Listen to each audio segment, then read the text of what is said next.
इतिहास ना जाने कितने ही वीर योद्धाओं की गाथाओं से भरा है। कभी इतिहास के पन्नों ने हमें दर्द दिया और कभी नए नए रत्न दिए। इन्हीं रत्नों में से एक थे दशमेश गुरु गोविंद सिंह, जो अपने एक हाथ में शस्त्र और एक हाथ में कलम रखते थे, इसलिए उन्हें संत सिपाही भी कहा गया। कमज़ोरों की वो ढाल थे, दुष्टों के वो काल थे। तो दोस्तों, आज आइए आपको उन दशमेश गुरु के जीवन के बारे में बताते हैं, जिन्होंने देश, धर्म व मानवता की भलाई के लिए अपने परिवार के जीवन का त्याग कर दिया था। दोस्तों, उम्मीद करता हूं कि ऐसे त्यागी और बलिदानी गुरु का नाम सुनते ही आपने वीडियो को जरूर लाइक कर दिया होगा। तो चलिए शुरू करते हैं। 22 दिसंबर 1662 यह वो दिन था जब गुरु तेग बहादुर और माता गुजरी के घर आज के पटना साहिब में गुरु गोविंद सिंह का जन्म हुआ था। गुरु साहब ने अपने 4 वर्ष पटना में ही बिताए। इस समय उनके पिता असम में धर्म प्रचार पर थे। जब पिता लौटे तब सन 1670 में गुरु गोविंद सिंह अपने पिता गुरु तेग बहादुर और माता गुजरी के साथ चक्क नानकी अर्थात आज के आनंदपुर साहिब पर पहुँचे। यहीं पर उन्होंने अपनी शिक्षा ग्रहण की और वो कई भाषाओं संस्कृत, फारसी, गुरुमुखी में पारंगत हो चुके थे और तलवार से अब गुरु की पहचान होने लगी। इसी समय गुरु तेग बहादुर जी के पास कश्मीर से आए हुए पंडित पहुंच गए और उन्होंने निवेदन किया कि कश्मीर में हिंदुओं पर अत्याचार हो रहा है और हमारे सामने यह शर्त रखी है कि कोई ऐसा महापुरुष जो इस्लाम स्वीकार नहीं कर अपना बलिदान दे सके तो आप सबका भी धर्म परिवर्तन नहीं किया जाएगा। इस समय गुरु गोविंद सिंह 9 साल के थे और उन्होंने अपने पिता गुरु तेग बहादुर से कहा कि आपसे बड़ा महापुरुष कौन हो सकता है। और कश्मीरी हिंदुओं की फरियाद सुन उन्हें जबरन धर्म से बचाने के लिए स्वयं इस्लाम न स्वीकार करने के कारण 11 नवंबर 1675 को औरंगजेब ने दिल्ली के चांदनी चौक में सार्वजनिक रूप से उनके पिता गुरु तेग बहादुर का सिर कटवा दिया। इसके पश्चात बैसाखी के दिन 1676 को गुरु गोविंद सिंह सिखों के 10वें गुरु घोषित हुए और कहते हैं कि गुरु गोविंद सिंह की 3 शादियां हुई, जिनसे उन्हें 4 पुत्रों अजीत सिंह, जुझार सिंह, जोरावर सिंह और फतेह सिंह की प्राप्ति हुई। अप्रैल सन 1685 में आनंदपुर के राजा की वजह से गुरु गोविंद साहब को आनंदपुर छोड़ के जाना पड़ा। गुरुजी 3 साल के लिए नाहक नगर में पहुँचे और यहीं पर उन्होंने राज्यों की बिखरी सेनाओं को एकत्रित किया।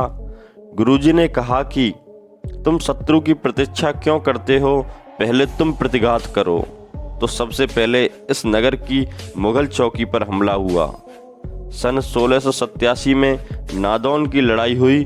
गुरुजी के नेतृत्व में 12 राजाओं ने अलीफ खान को परास्त कर इस पूरे इलाके को आज़ाद करा दिया। सन 1688 में आनंदपुर की रानी ने गुरु साहब को फिर आनंदपुर आने की प्रार्थना की, तो गुरु साहब फिर अपने जत्थे के साथ आनंदपुर लौट आए।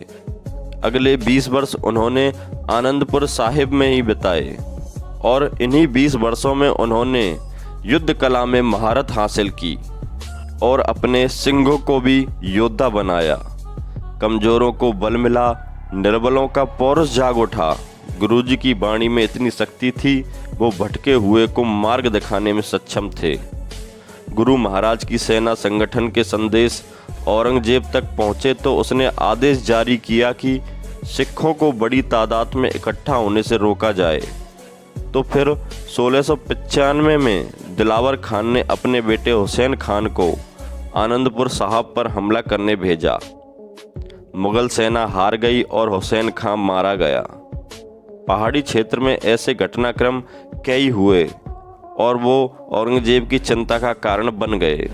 उसने क्षेत्र में मुगल अधिकार बहाल करने के लिए सेना को अपने बेटे के साथ भेजा। गुरु गोविंद सिंह जी का नेतृत्व सिख समुदाय के लिए कुछ नया लेकर आया। उन्होंने सन 1699 में बैसाखी के दिन खालसा, जो कि सिख धर्म के विधिवत दीक्षा प्राप्त अनुयायियों का एक सामूहिक रूप है, उसका निर्माण किया। गुरु साहब ने एक लोहे का कटोरा लिया और उसमें पानी और चीनी मिलाकर दुधारी तलवार से घोल तैयार किया, जिसको अमृत का नाम दिया गया। पहले जिन्होंने अमृत को पिया उन्हें पंच प्यारे या पहले खालसा कहा गया। और चमकौर के युद्ध में अजीत सिंह और जुझार सिंह शहीद हो गए। और वहीं दूसरी तरफ 27 दिसंबर 1704 में दोनों छोटे साहिबजादे जोरावर सिंह व फतेह सिंह को दीवार में चुनवा दिया।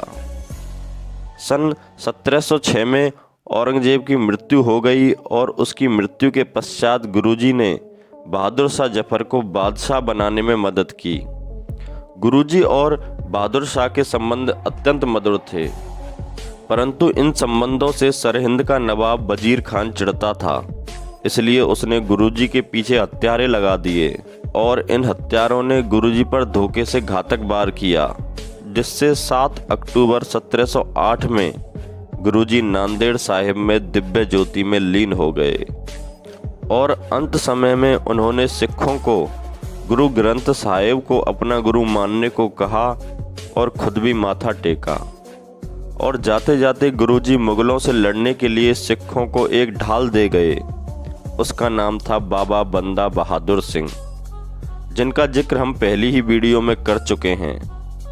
तो दोस्तों, यह थी पूर्ण पुरुष गुरु गोविंद सिंह जी की गाथा। वो हमेशा मुगलों के सामने खड़े रहे, कभी झुके नहीं। सिखों में उन्हें त्याग और बलिदान का प्रतीक माना जाता है। तो दोस्तों, गुरु गोविंद सिंह जी की यह गाथा आपको पसंद आई हो तो वीडियो को लाइक और शेयर करें, और ऐसे ही महापुरुषों की गाथाएं जानने के लिए हमारे चैनल को सब्सक्राइब जरूर कर लें। धन्यवाद।